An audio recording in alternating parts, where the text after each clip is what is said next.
Emotions is a word I don't use or I try to avoid because when we use it as a synonym to the word feelings, we mix up those two different notions. So I can feel happy, I can feel sad, angry, sharp, or sleepy. I can just feel calm. I can feel emotional. I can feel emotional, yes. I can feel confused. As you can see, feelings are categories. It's a quality, it's a type of state of mind that can be more emotional, less emotional. It can be relevant to emotions, like when I'm confused. So I can say, I am very emotional right now. You can ask, are you upset? Upset. I'm not just upset, I am outraged. It's much stronger than upset. So this is more like a scale. The very emotional of upset is outraged, something like that. So let's see some feelings in their low emotional state and their high emotional state. I can be feeling upset. When I feel upset and emotional, I can be angry, I can be furious. I can be feeling intrigued, curious. But when I get obsessed with curiosity, I can feel aroused or engrossed or immersed, just in a flow state of complete, I don't know if that's emotional. I can feel sad. When I feel sad but very emotional, I can be desperate. And if I feel confused, when confusion is too much to handle, I feel emotional and I get overwhelmed.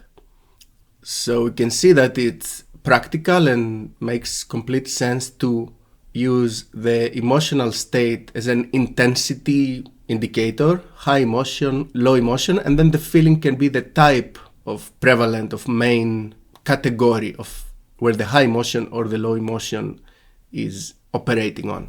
When this distinction is clear in our head, we can understand ourselves and other people much better.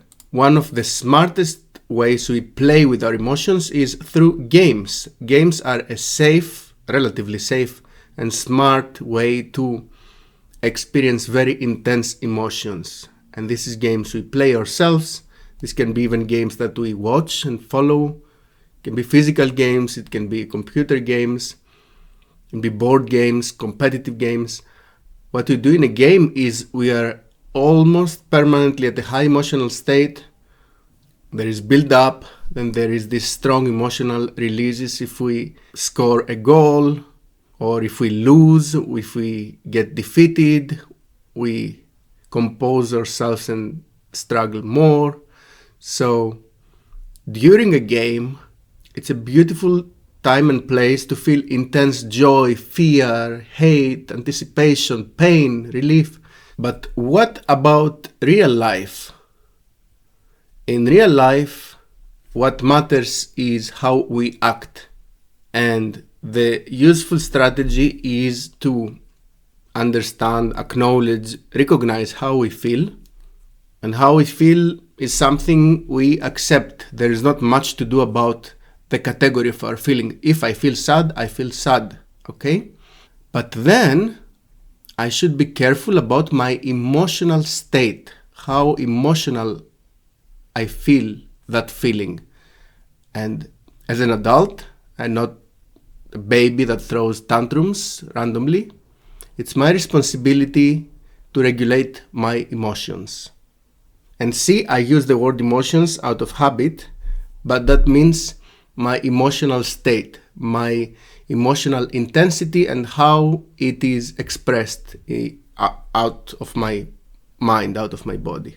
Now, the word regulate is not very clear. What does it mean to regulate our emotion? Regulate how? 2 steps. In real life, there is a situation where there is the best way to act. So, even when we are emotional, if we have a bit of sanity left, we need to identify what is the best way to act in that circumstance. What should he say? What should he do? What kind of energy to bring out? And the best way to act may require a lot of emotion or may require less emotion, more calm, stoic attitude. So for example, if I'm giving a speech on a group that I want to inspire, I may need to build up my emotion. Yes, let's go, we'll do it, we can do it, and just bring out the emotion.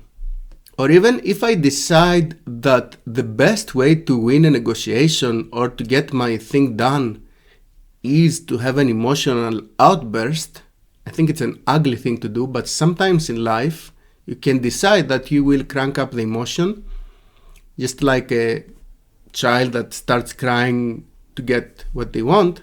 And then whatever emotional state I have inside, I will try to build it up and augment it and express it to get what I want, but strategically, because I identify that this is the best way to act in this situation. But much more frequently, you are more emotional than it's useful for the circumstance. And hopefully, as we grow up, we learn to suppress our emotions because they don't do any good when we are in a protocol, when we are in a social circumstance where other people matter. And I would argue that always other people matter around us. So we have to keep it in ourselves and just build up patience and tolerance and then diffuse it in a way, hopefully, that doesn't harm other people later. Nonetheless, at this moment, we choose to suppress our emotional intensity. Or the moment we see that our emotional state becomes stronger than our conscious control, we have to puppeteer our legs to moving away from the place. Hey, I need a break. I cannot handle my emotions right now. If I stay here, it's only gonna get worse for you and it's only gonna get worse for me.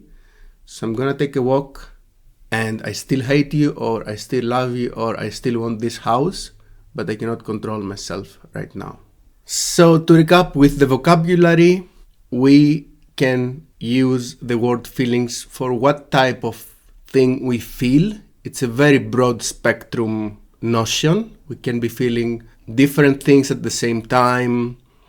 We can be feeling things that are very physiological or very intellectual. Feelings is a very versatile concept.